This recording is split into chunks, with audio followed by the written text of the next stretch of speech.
UFC Vegas 80 Dawson versus Green is coming up next weekend. And guys, today I have the complete betting breakdown for you guys. We're going to go through confident picks, underdog opportunities, fights that you should not bet on and stay away from, my lock of the week, and potential parlays with timestamps, by the way, if you'd like to skip to any particular part. Hello, everybody, and welcome back to another video. If you're new here, my name is Kyle. I'm your guy with too many YouTube channels, and like I just said, welcome back to our complete betting guide, this time for UFC Fight Night, Dawson versus Green. Let's start off with the confident picks. All right, guys, the first confident pick I have for you is going to be Karolina Kowalkiewicz. Now, guys, I made a full card breakdown and prediction video, so in these videos, I'm not going to dive in and just break down every single fight. I have a whole video for that, so I'm going to very well sum up these confident picks for you. I think Karolina Kowalkiewicz is a much better striker. She is on a huge momentum swing, looked fantastic in her last fight. She looked like the old Karolina, and she's taken on Diana Belbita, whose striking is very subpar. I think Karolina is going to do what she wants and coast to a decision. Guys, the next confident pick I have for you is going to be Alex Morono. This dude flies under everybody's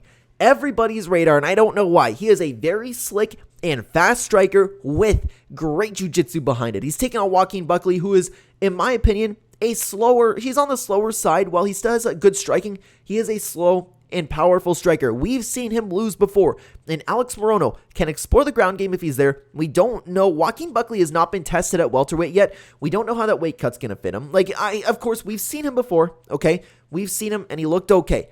But Alex Morono is going to be his first test in this division, and I think Alex Morono is too good, too fast. He can explore the ground game, and he flies under everyone's radar. Alex Morono is another confident pick of mine. And guys, the last confident pick I have for you is, of course, going to be Grant Dawson. He's taking on an aging Bobby Green, who is going to be in my, man, it's tough because Grant Dawson, you know the game plan. He's going to come in, he's going to take you down, work that BJJ, and he actually did it finally against, he passed his first huge test with flying colors in Damir Ismagulov. He looks great. If he can beat Damir, he can certainly beat Bobby Green. If he can take down Damir, he can certainly take down Bobby Green.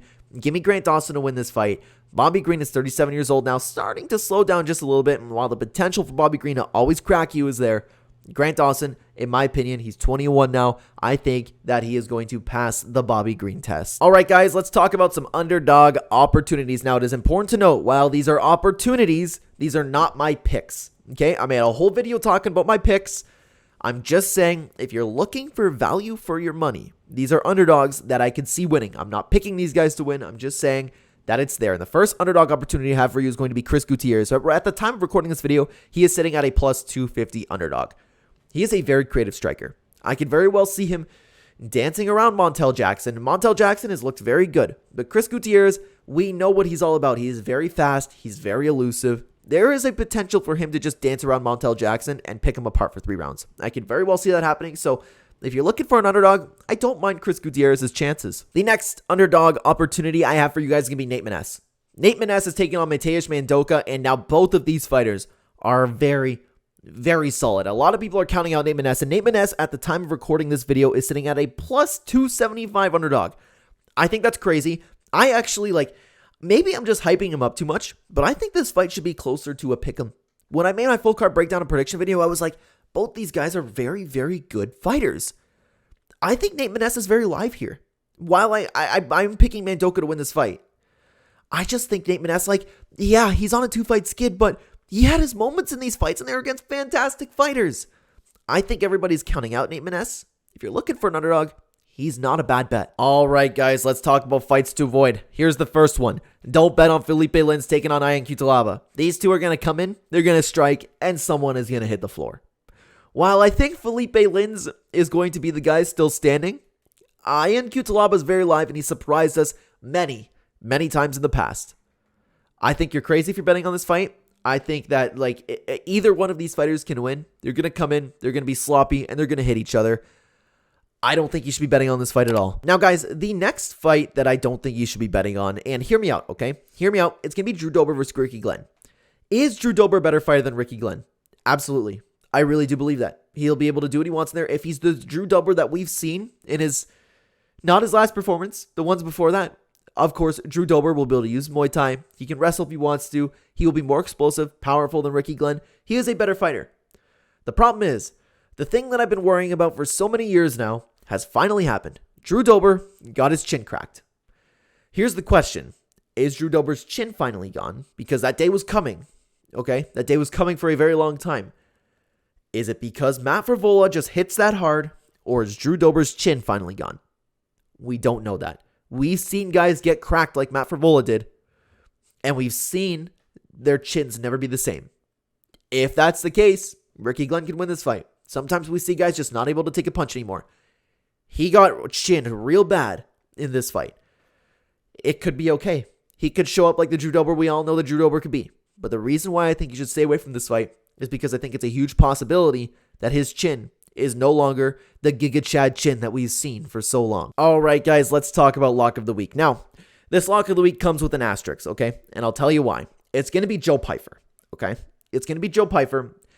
My lock of the week is always the fight that I believe is as close to 100% of a guaranteed win that you can get. I'm not 100% on this fight. I just think that this is the best bet if you were looking at any fighter to win. It's going to be Joe Pyfer. I am not this confident about a lock of the week than I have been in previous videos. The reason being, okay, Joe Pyfer is a better fighter. I believe he has a grappling to back up his striking. He can swarm you. He's going to have a huge age, and he's going to be way stronger in there. The only thing that is really keeping me from really like just betting hard on Joe Pyfer is because Abdul can crack. Abdul has some very, very nice power, and Joe Pyfer has no issue throwing himself into a firefight and putting himself in danger. There are times we've seen him with his hands down. There are times where we've seen him just go in there and try to overwhelm his opponent. Abdul Razak Al Hassan can absolutely catch him and can absolutely knock him out in this fight. Joe Pyfer should win this fight, but I am not 100% confident. I'm like a 95% confident on this one. Don't get me wrong. I'm all over Joe Pyfer in this fight, but the potential for him to get finished, it would not shock me if it happened. So that is as close to his lock of the week as you could get. That's why Joe Pyfer is going to be lock of the week. I'm most confident in him out of everybody on the card. But this is a very, very tough card. So understand that if you were thinking about Joe Pyfer betting on him. I'm still going to do it, but there's a possibility for Joe Pyfer to be on the end of a knockout here. Now, guys, I'm going to put a quick call to this video at the moment because I just want to advertise the new channel membership that we have. If you are interested in seeing my official plays, I will put them on the YouTube community post every single Friday. If you want to join the membership on the channel, you can see all my bets, my confidence level, how I'm feeling about them. I am a very, very safe bettor. And that's usually how I typically every single week I come out with just like a little bit more than what I put in. You know what I mean? So I'm not coming in here with like some crazy underdogs or anything, but if you're interested in seeing all of my official plays, join the membership on the channel. It'll be right on your screen, right under the title. All right, guys, let's talk about some potential parlays here. So there's a lot you could play around with. Like I'll spoil this for you. I've already placed a bet on Alex Morono. I just thought those odds were I love those odds for plus 230. That is crazy in my opinion. So if you want to take in like my confident picks and do Alex Morono, as of recent, I've been a little bit more open to betting in these divisions with Carolina here because the competition level is starting to get a little bit better. I'm just really feeling good about her against Diana Belbita. So if you want to do that, you want to do Grant Dawson, and like I don't mind them together as a parlay, to be honest with you. I really don't mind, and that is almost 5 times your money, but that's just with Alex Morono. If I want to take in like Grant Dawson and Carolina together is plus twice your money. I'm probably going to end up hitting that one, to be honest with you. But there is like, if you want to take in like Joe Pyfer, then Alex Morono, that's 6 times your money. I might hit that as well. I'm feeling good about those fighters. But then again, if you want to take out the WMMA section of it, that's 4 times. I'm feeling a lot better about that one, to be honest with you. But the potential for some of these fighters to lose is always there. That's why I'm like, I don't know.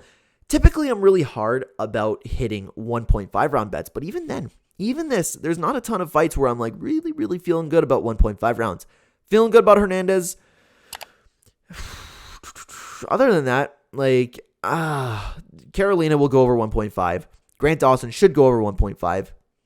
You could explore the under on Felipe Lins, but if you want to talk about like parlays, like I said, I like Dawson and Carolina together. I'm feeling good about that. That's plus 207.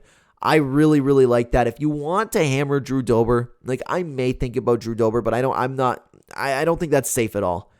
So Chris Gutierrez is also a very good underdog. If you want to put the 2 underdogs together, man, that is almost 6 times your money for 2 fighters. What I'm probably going to do, to be honest with you, I'm probably going to pick like Grant Dawson, then parlay like Carolina to go over 1.5. Something like that. And that'll just like give it the extra little boost that we need. Other than that, man, you could like take on Joe Pyfer and Carolina, that's plus 207. You want to take on Alex Morono. Alex Morono is going to be really good for me this week. So, oh man, like I'm shocked that he's a 230 underdog. I am shocked. Like, watch, if that bites me the butt, man, I'm going to be really, really sad about it. Like Alex Morono and Joe Pyfer, like that's plus 3 times money. That is absolutely crazy, dude. That is crazy. There's a lot of really, really good potential this week, but there's also a lot of fights where I'm like, I don't want to touch it. I don't want to touch Johnny Munoz.